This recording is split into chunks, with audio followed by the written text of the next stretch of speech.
Hello, welcome to BF Fiber Arts by Tamsin. I'm your host, Tamsin, and today we are going to explore a new sheep breed.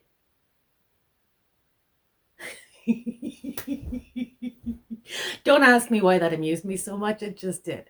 Seriously though, today we are going to do a new sheep fleece. This is Clun Forest, which I have never spun before. So we are going to start, of course, with our fleece and fiber source book. So let's go to the index, which is at the back of the book, obviously. And let's read about Clun Forest. So for today's tale, we are going to talk about the Clun Forest sheep. The Clun Forest is an area of open pastures and wooded hills on England's west coast. The area has been home to shepherds for many centuries, and the sheep they kept were hardy and self-sufficient, eking out their sustenance from the rough grasses that were available in the region, while still producing lambs and fleece. The Clun Forest breed was developed from these native sheep, with the additions of Hill Radnor, Shropshire, and Kelly Hill in the 1860s. The first Clun Forest sheep to arrive in North America were imported from Ireland in 1959, but those animals disappeared. That sounds like it might be a mystery. Then, in 1970, Nova Scotia shepherd Tony Turner, who had recently emigrated to Canada from Wales, imported 40 ewes and 2 rams. Several additional imports were brought in during the 1970s, providing the foundation for the North American Clun population. Although emphasis today among Clun Forest breeders tend to be on the meat, the show guidelines, interestingly, permit animals to be entered in competitions with enough wool present to indicate the quality of the fiber. In other words, not slick shoring to show off the flesh. And Clun Forest wool is a very appealing fiber that deserves to be better known to textile enthusiasts. That would be us. Each fleece tends to be of uniform quality, so sorting is relatively simple. Clun Forest is an ideal fiber for making textiles that are both comfortable and able to stand up to some abuse. Perfect for mittens for a snowball fight, or what the Shetlanders call a hap shawl, not the delicate showpiece, but the one you throw on every cool day or evening to keep your shoulders warm, or anything that you might dream up that requires similar qualities. Clun wool is apparently popular for making industrial felts and wool-filled futons. The ordinary filling for futons is cotton. A wool like Clun Forest would retain its loft longer. So let's look at some Clun Forest facts. The fleece weight on average is 4.5 to 9 pounds. Staple length from 2.5 to 5 inches. Fiber diameter. Most resources indicate 25 to 28 microns, which is actually a fairly soft fleece, although the American Sheep Industry Association notes 28 to 33 microns. This may reflect environmental differences or breeding preferences among different populations. Loch characteristics. Dense locks and blocky staples with either blunt or somewhat pointed tips. The well-developed crimp shows up well in the fibers and may also be obvious in the locks. And it only comes in white. All right, let's have a look at a lock. So here is a lock of Clun Forest. Just trying to smooth it out here. I did wash this yesterday, so you can see it is a blocky lock. Do have a little bit of pointing on the tips, and the crimp is very fine. So, using Clun Forest fiber. This fleece takes and displays color nicely. Fiber preparation and spinning tips. Card with hand carders or a drum carder. flick, comb, or spin from the lock, depending on staple length and personal preferences. Should be very pleasant to spin, lots of air and bounce to the yarn, and as friendly in its own way as Romney. Knitting, crocheting, and weaving. Clun Forest has a springy quality contributed by its crimp. Although splendid spun on its own, Clun Forest makes a good addition to blends with less elastic fibers of similar length, and it contributes resilience and loft to the mix. It's best known for,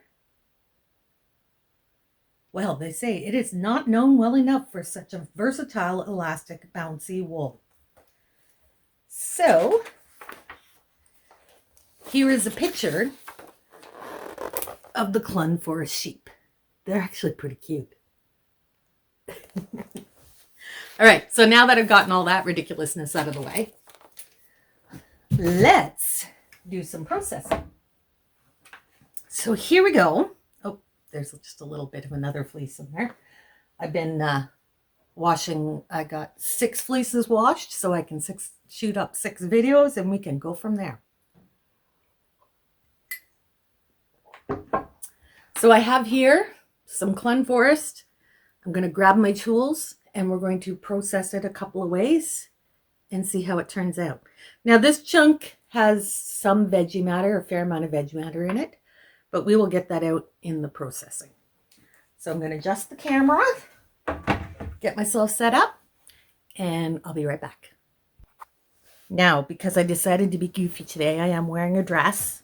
So I just have an old pillowcase that we're using as a lap blanket. And the first thing we're going to do, hand cards. The first thing we're going to do is clean our hand cards, because as we all know, I'm horrible for actually doing that. I get too excited to get on to the next thing.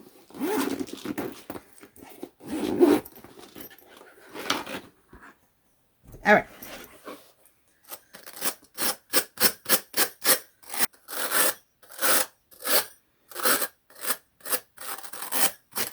For any of you who haven't seen this before, this is a hairbrush cleaning tool. You can get them online. Apparently you can get them at Walmart. And they work fantastic for cleaning up hand cards and drum carders. So we're going to take a little handful here. Now, because there is a fair bit of debris in here, I'm going to want to try to get that out before I comb to roll eggs or card to roll eggs. So what I'm going to do is my no fleece left behind method of just opening up the locks. Set that one aside. Oh, well, starting the day off right. Let me just get a Band-Aid so I don't bleed all over my wool, and I'll be right back. No worries. I do have my tetanus shot up to date. All right, I'm back with a Band-Aid. My best advice, if you do nick yourself, like that wasn't a big wound. I just hit it right on the nail bed, which bleeds like crazy. Let it bleed if you nick yourself, because by bleeding, it's getting any guck that might be in there out. All right. Let's try this again without wounding ourselves. There we go. All right.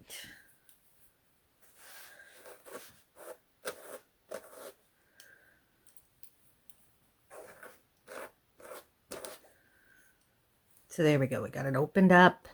It's all nice and fluffy. No debris.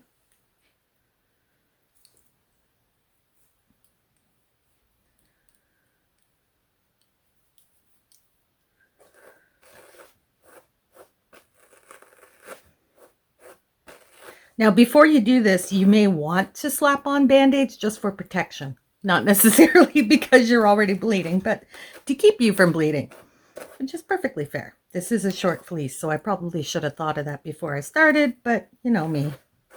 Jump in, figure it out later.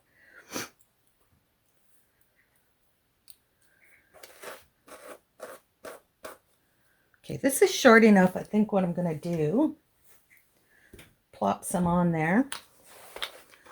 We're just going to card it.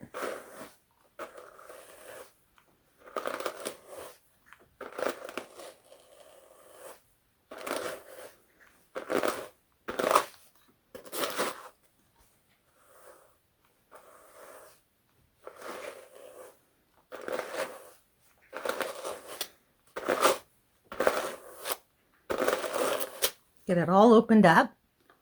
Now we're going to load that right to the front edge of the card,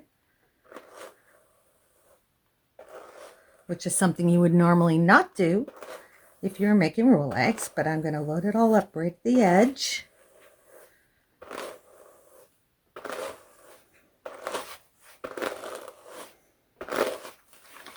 Then I'm just going to pull it off, twist, and then just comb it through on this card. And that gets all of the guck out of there. So now I have nice clean fleece. Now with the fleece like this, with such a fine crimp, hold on, there we go. It's going to hold on to that debris. So if you don't get it out before you start processing, it's not coming out. It's not going to fall out during spinning. This is going to cling to it. So for me, this is the quickest way to get all that debris out of there.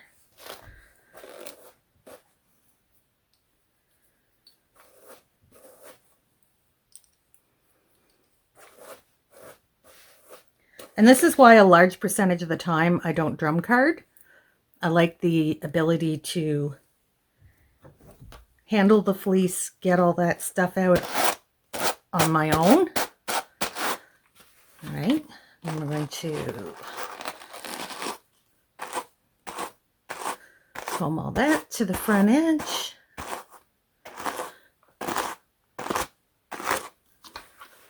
Pull that off. Give it a twist. And get all that guck out of there.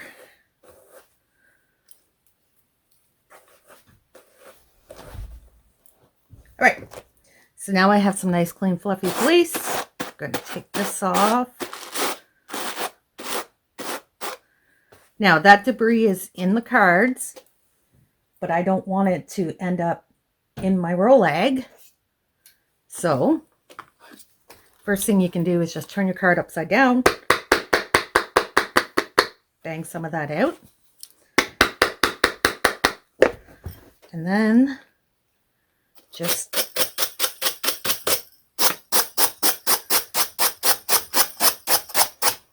give it a quick comb, get all that debris out. So we're starting with clean hand cards.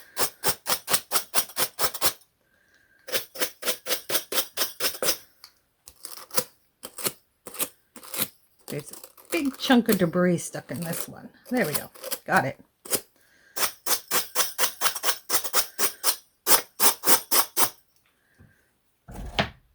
All right. So you can see how much veggie matter fell out of that. I'm just going to, which is why I have nice wood floors. Now, we're going to take our clean fiber. We're going to make a roll egg.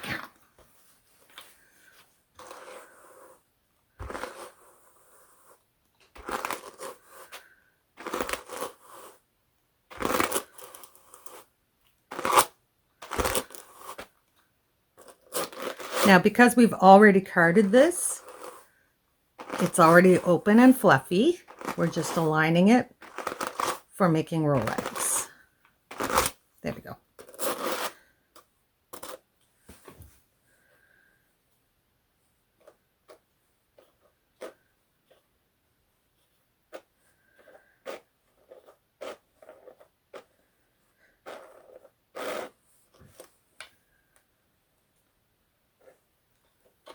So there we have a nice fluffy roll egg. Oh, it's so squishy. Oh, here comes Bobo. He's announcing his presence.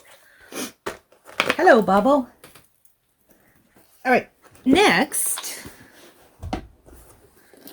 we're gonna grab our mini combs. We probably need our spritzer too. Where is our spritzer? Here it is. Got my spritzer, my combs. Now this is really short, so probably combing is not the way you want to go. We're going to try it anyways. So from my chunk of fleece that I have here, I'm going to separate out, whoops, all the way to the floor. I'm going to separate out some locks. There's a good chunk. Just going to get that piece off the floor before Bobo eats it. He normally doesn't bother with it, but I'm working with it right now, so he's going to be like, oh, let me take that and steal your attention. And I'm just going to have a sip of coffee. All right, here we go. We got some locks here. We're going to lash those on.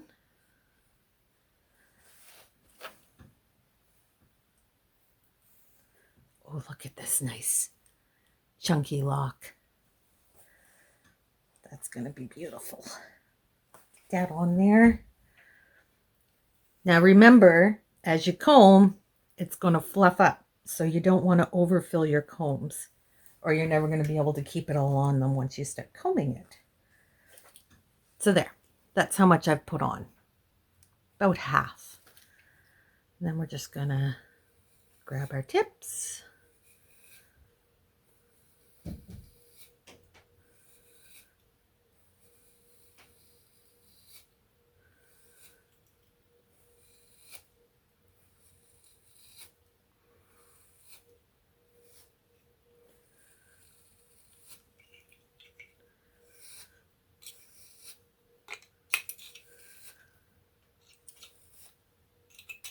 All right, so there's what's left on our combs. I'll put that aside for processing again till I can't use it anymore, and then it'll go into other things. So now we're going to go back. I'm actually not getting a lot of static yet, so I don't need my spritzer. Uh-oh, here comes Bobo again.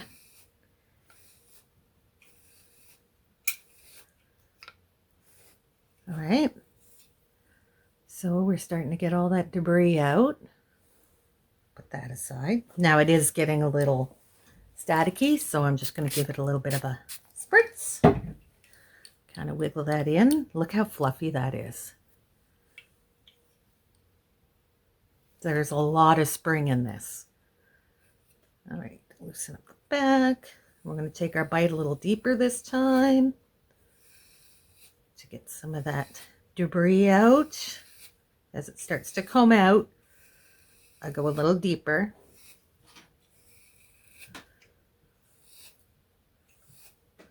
Now, for someone as mal-coordinated as I am, I should never be working towards me.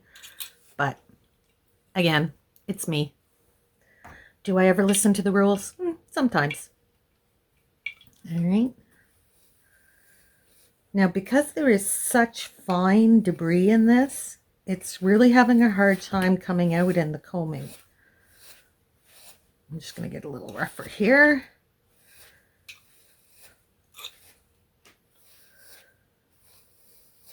All right, as we come into the bottom, we're getting more and more of the debris in it, obviously.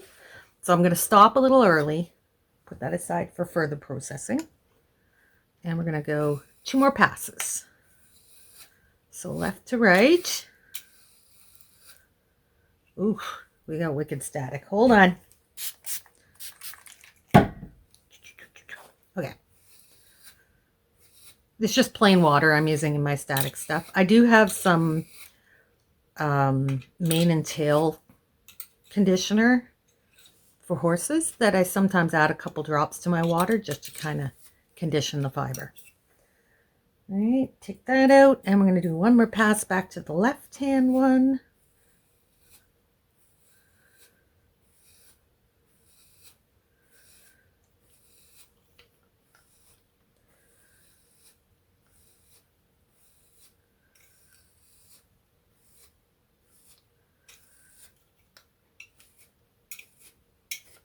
All right.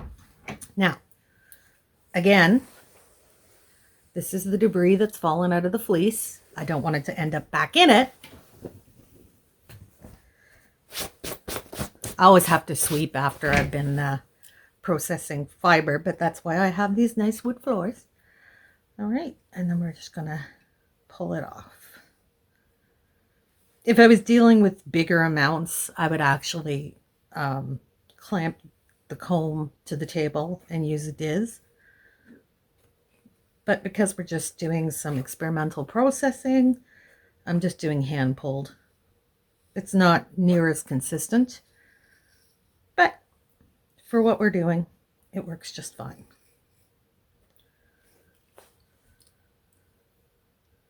So there is still a little bit of debris in there. I could comb it further, but I'm not going to. And I think it's just the nature of the wool, because it is so springy, it tends to cling to those little bits of debris. So there is some top. And then we're just going to grab our flicker.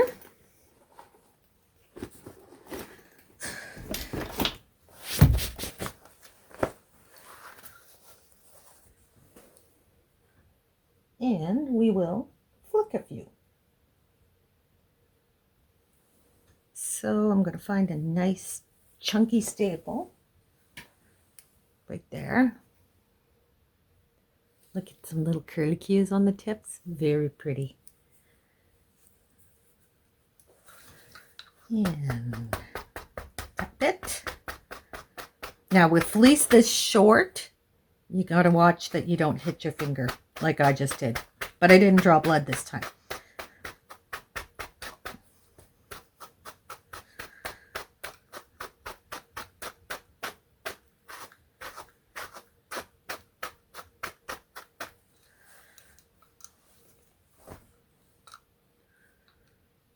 Flip it over.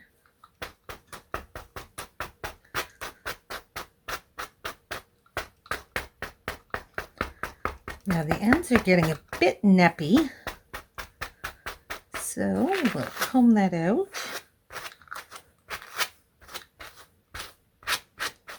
Now this is definitely not the right method for this, because I am hitting my finger every time. It's just too short to be able to do this comfortably, I think. Oh, there we go. Once it gets opened up, it stretches out a bit better.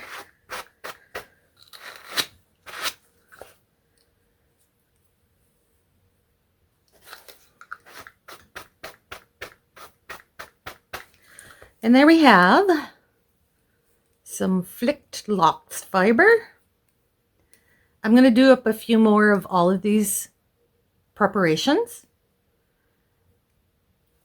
And we will do some spins with those, and we'll see how it spins up. I'm just going to throw on a podcast or a TV show or something while I work, and I will come back when we are ready to spin. So far, I really like the springiness of this. It is not terribly harsh, actually. I quite like the feel of it. So we'll continue to experiment with our Clun forest in just a little bit.